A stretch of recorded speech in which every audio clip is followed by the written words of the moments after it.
Hi friends, welcome to my channel Geetha's blogs in ಕನ್ನಡಕ್ಕೆ ಸ್ವಾಗತ.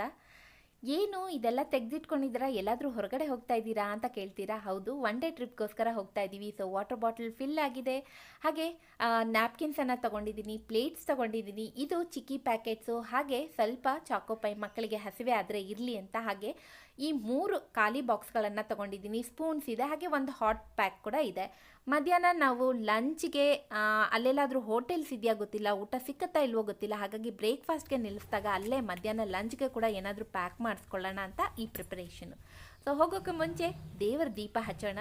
ಎಲ್ಲಾದರೂ ಲಾಂಗ್ ಡ್ರೈವು ಅಥವಾ ಟ್ರಿಪ್ಪು, ಒನ್ ಡೇ ಟ್ರಿಪ್ ಆಗಿರ್ಬೋದು, ಎಲ್ಲಾದರೂ ಹೋಗೋ ಆಗಿದ್ದರೆ ಹೊರಗಡೆ ಕಸ ಗುಡಿಸಿ, ನೀರು ಹಾಕಿ, ರಂಗೋಲಿ ಹಾಕಿ, ದೇವರ ಮುಂದೆ ದೀಪ ಹಚ್ಚಿ ಪ್ರಾರ್ಥನೆ ಮಾಡೋದ್ರಿಂದ ತುಂಬಾ ಒಳ್ಳೆಯದು. ಯಾವ ಕೆಟ್ಟದ್ದು ನಡೆಯೋದಿಲ್ಲ, ಯಾವ ನೆಗೆಟಿವ್ ಕೂಡ ಆಗೋದಿಲ್ಲ ಅನ್ನೋದು ಒಂದು ನಂಬಿಕೆ. ಸೊ ಹಾಗಾಗಿ ನಾನು ಇದನ್ನು ಎಲ್ಲಾದರೂ ಹೊರಗಡೆ ಹೋಗುವಾಗ ಯಾವತ್ತೂ ಮಿಸ್ ಮಾಡದೆ ಮಾಡುವಂಥದ್ದು. ಹಾಗೆ ಮುಖ್ಯವಾಗಿ ನಿಂಬೆಹಣ್ಣು, ಅದನ್ನು ಚಕ್ರದ ಕೆಳಗಡೆ, ಅಂದರೆ ನಾವು ಯಾವ ವೆಹಿಕಲ್ಸ್ಗೆ ಹೋಗ್ತಾ ಇದ್ದೀವೋ ಆ ಚಕ್ರದ ಕೆಳಗಡೆ ಇಟ್ಟು ಆಮೇಲೆ ನಮ್ಮ ಜರ್ನಿನ ಶುರು ಮಾಡೋದು ತುಂಬಾ ಒಳ್ಳೆಯದು.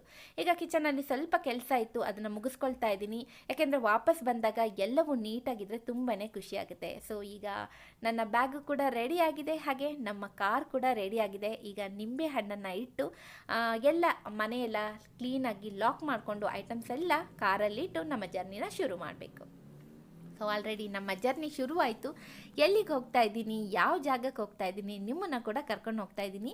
ಇದು ಒಂದು 4-5 ವರ್ಷದಿಂದ ಹೋಗಬೇಕು ಅಂದ್ಕೊಂಡಂಥ ಕನಸು ಈಗ ನೆರವೇರ್ತಾ ಇದೆ.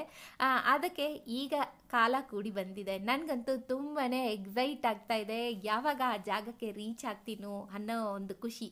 ಸೊ ಬೆಳಿಗ್ಗೆ 5:15 ಹೊರಡಬೇಕಾಗಿತ್ತು, ಆದರೆ 6:15 ಆಗಿದೆ, ಈಗ ಹೊರಡ್ತಾ ಇದ್ದೀವಿ. ಸ್ವಲ್ಪ ಲೇಟ್ ಆಯಿತು, okay, one day trip, so ಏನು ತೊಂದರೆ ಇಲ್ಲ.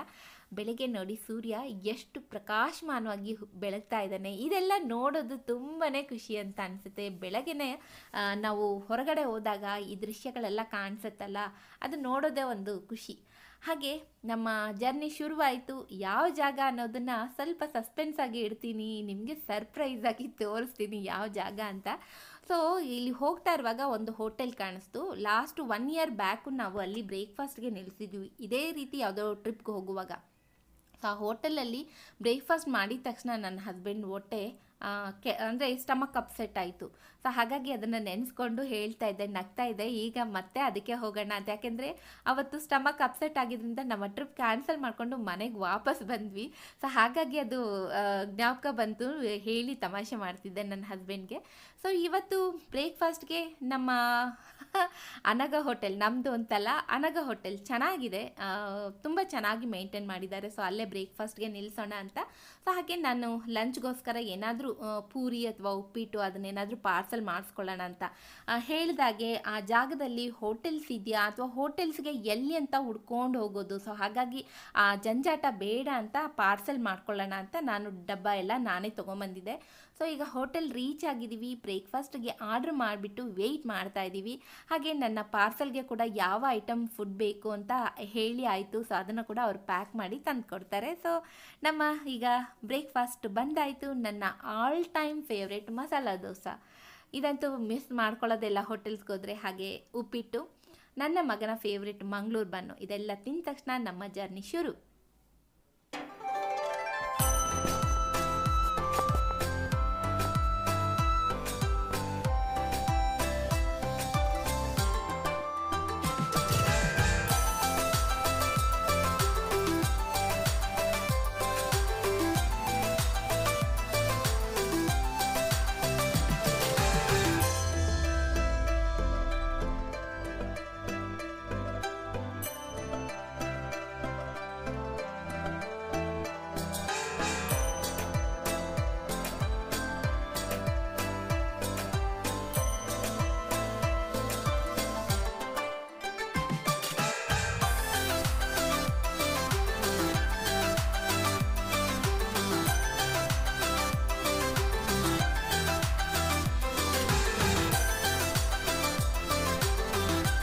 ನಿಮ್ಗೆ ಯಾರಿಗಾದರೂ ಈ ಜಾಗನ ನೋಡಿದಾಗ ನಾನು ಯಾವ ಜಾಗಕ್ಕೆ ಹೋಗ್ತಾ ಇದ್ದೀನಿ ಅಂತ ಗೆಸ್ ಮಾಡಿದ್ರೆ ಖಂಡಿತ ನನಗೆ ಹೇಳಿ, ನಾನು ಯಾವ ಜಾಗಕ್ಕೆ ಹೋಗ್ತಾ ಇದ್ದೀನಿ ಅಂತ.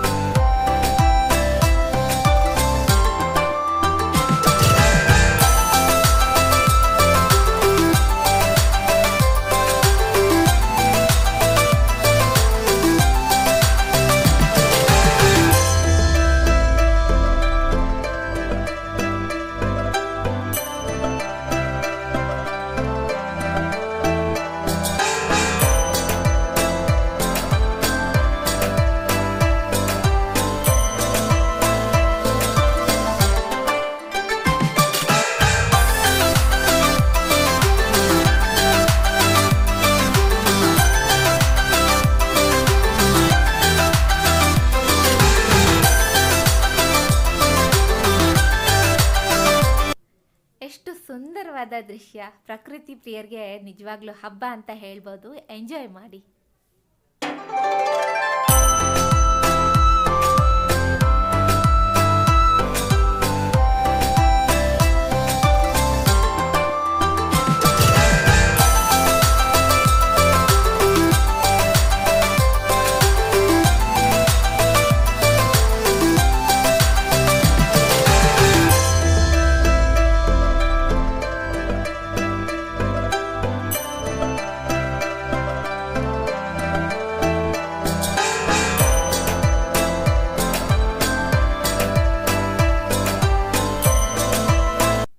ತುಂಬ ಚೆನ್ನಾಗಿತ್ತಲ್ಲ ನಮ್ಮ ಈ ಬ್ಯೂಟಿಫುಲ್ ಜರ್ನಿ. ಸೊ ಇದರ ಸೆಕೆಂಡ್ ಪಾರ್ಟ್ ಒಂದಿಗೆ ನಾನು ಮತ್ತೆ ಭೇಟಿ ಆಗ್ತೀನಿ. ಅದಕ್ಕೂ ಮುಂಚೆ ಯಾರೆಲ್ಲ ನನ್ನ ಚಾನಲ್ನ ಸಬ್ಸ್ಕ್ರೈಬ್ ಮಾಡದೆ ನೋಡ್ತಾ ಇದ್ದೀರಾ, ಪ್ಲೀಸ್ ಸಬ್ಸ್ಕ್ರೈಬ್ ಮಾಡ್ಕೊಳ್ಳಿ. ಹಾಗೆ ಈ ವಿಡಿಯೋನ ಲೈಕ್ ಮಾಡಿ, ಕಮೆಂಟ್ ಮಾಡಿ, ಶೇರ್ ಮಾಡಿ. ಪಕ್ಕದಲ್ಲಿ ಬರೋ ಬೆಲ್ ಐಕನ್ನ ಮರಿದೆ ಕ್ಲಿಕ್ ಮಾಡಿ. ಬಾಯ್ ಬಾಯ್, ನಮಸ್ಕಾರ.